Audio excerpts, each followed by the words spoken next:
बच्चा पार्टी। जी हाँ, नमस्कार दोस्तों, आप सभी का एक बार फिर से आपके अपने चैनल DKY क्लासेस में आप सभी का स्वागत है।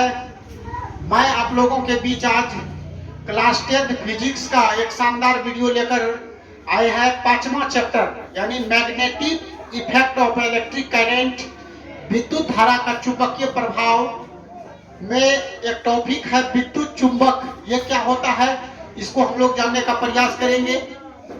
तो हम लोग विद्युत चुंबक दो प्रकार के पढ़े, एक अस्थायी चुंबक, एक अस्थायी चुंबक होता है। अस्थायी चुंबक जो लोहे, निकेल और कोबाल्ट से बनी वस्तुओं से जो बनाई जाती है वो अस्थायी चुंबक होता है।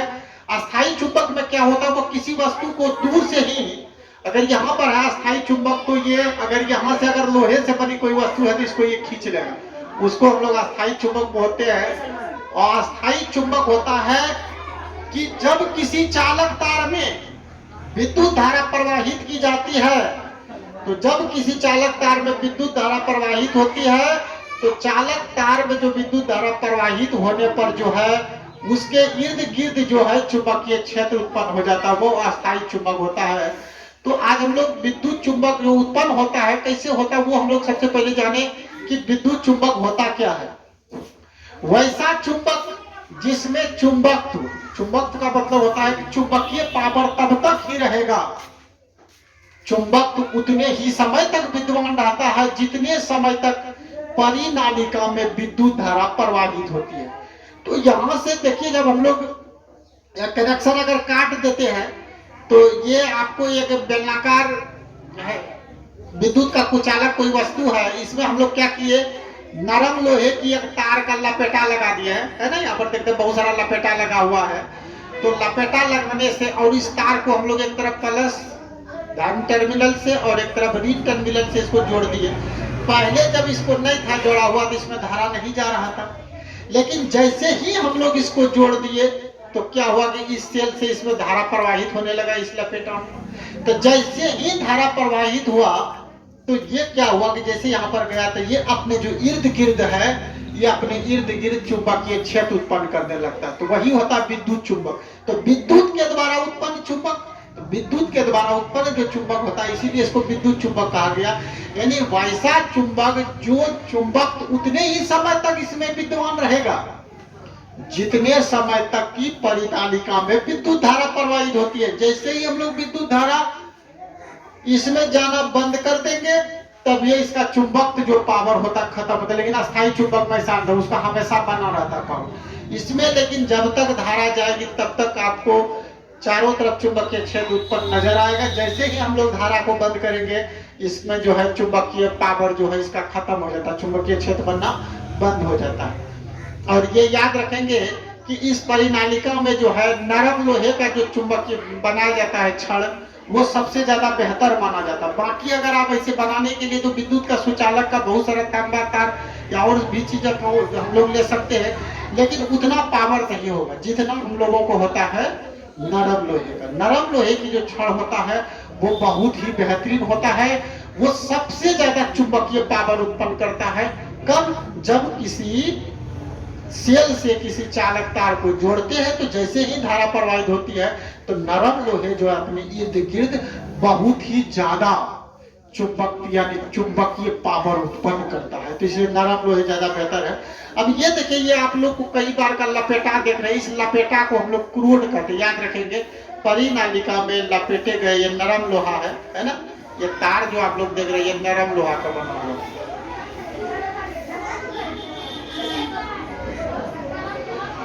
तो परिनालिका में लपेटे गए नरम लोहे की छड़ को लोग क्रोड कहते हैं। कई बार एग्जाम में ये क्वेश्चन पूछ देता है ऑब्जेक्टिव में 10th में खास करके, परिनालिका में जो है लपेटे गए जो छड़ होता है किसका छड़ सबसे बेहतरीन होगा। तो नरम लोहे का। या एक और क्वेश्चन ये पूछ देगा कि परिनालिका में लपेटे गए लोहे की छड़ का क्या नाम है। तो आप लोग अगर जानते हैं तो क्रोड लगा देंगे आराम से। अब आएंगे चुंबक जो होता है, चुंबक के जो चुंबक होता है यानी चुंबक से जो चुंबक उत्पन्न हुआ वो जो है तीव्रता उसकी जो बढ़ाने के लिए कुछ बात है जो निम्नलिखित बातों पर निर्भर करता है, वो हम लोग देखेंगे। चुंबक के जो चुंबक है उसकी तीव्रता का मतलब आप लोग जानते हैं उसका ज्यादा पावर यानी तीव्र मतलब बढ़ना, तो किन किन बातों पर निर्भर करता है, तो एक एक करके हम लोग जानेंगे। सबसे पहला चलेंगे लोग परिनालिका में फेरों की संख्या। ये आप लोग देख रहे हैं फेरों की संख्या। तो परिनालिका में आप लोग जितना ज्यादा फेरा लगाएंगे चुंबकीय पावर इतना बढ़ेगा। अगर हम लोग एक बेलनाकार को और बढ़ा देंगे अगर, तो क्या होगा, फेरों की संख्या और बढ़ सकता है।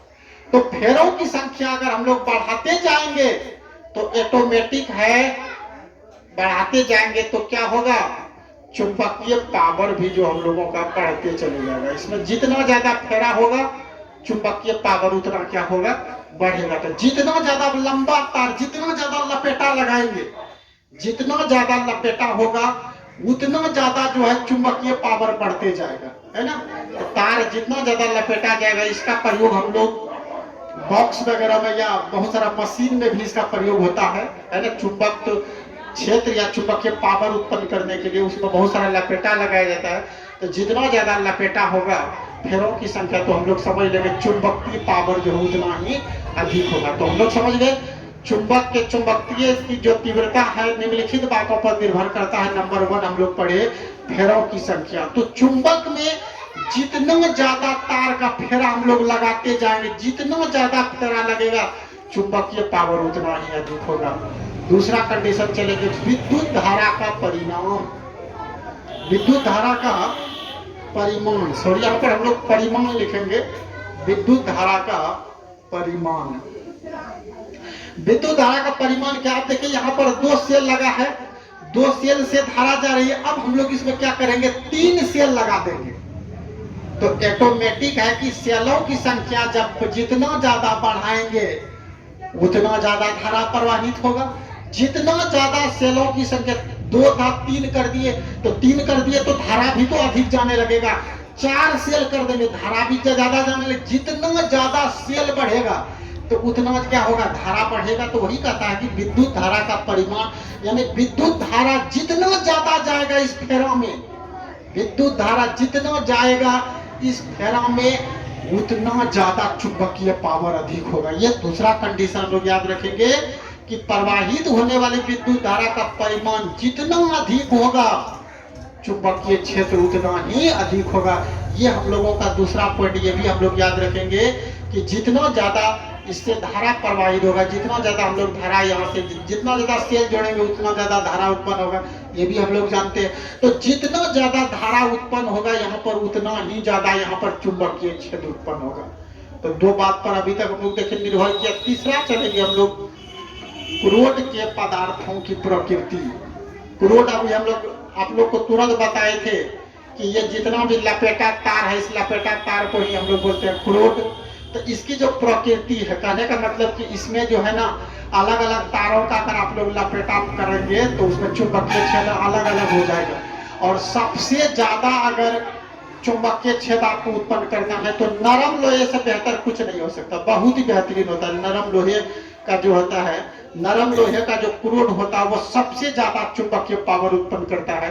तो इसलिए परिनालिका में नरम लोहे के जो क्रोड का व्यवहार करने पर जो चुंबकीय पावर अधिक होता है। यानी आप अगर नरम लोहे का इस्तेमाल करेंगे तो इसमें चुंबकीय पावर अधिक होगा। तो क्वेश्चन अगर एग्जाम में आ जाए कि परिनालिका में किस धातु का या किस क्षण का उपयोग करने से जो है ना सबसे अधिक जो है चुंबकीय क्षेत्र पावर बल या चुंबकीय पावर उत्पन्न होगा, तो याद रखेंगे लोग नरम लोहे का प्रयोग करने से सबसे ज्यादा जो है चुंबकीय पावर यहाँ उत्पन्न होगा, चुंबक उतना ज्यादा प्रबल होगा। तो ये वीडियो अगर आप लोगों को बहुत अच्छा लगा है तो इसको लाइक और सब्सक्राइब भी करेंगे। हम आप लोगों के बीच फिर कल आएंगे इसका नेक्स्ट टॉपिक लेकर। तब तक धन्यवाद।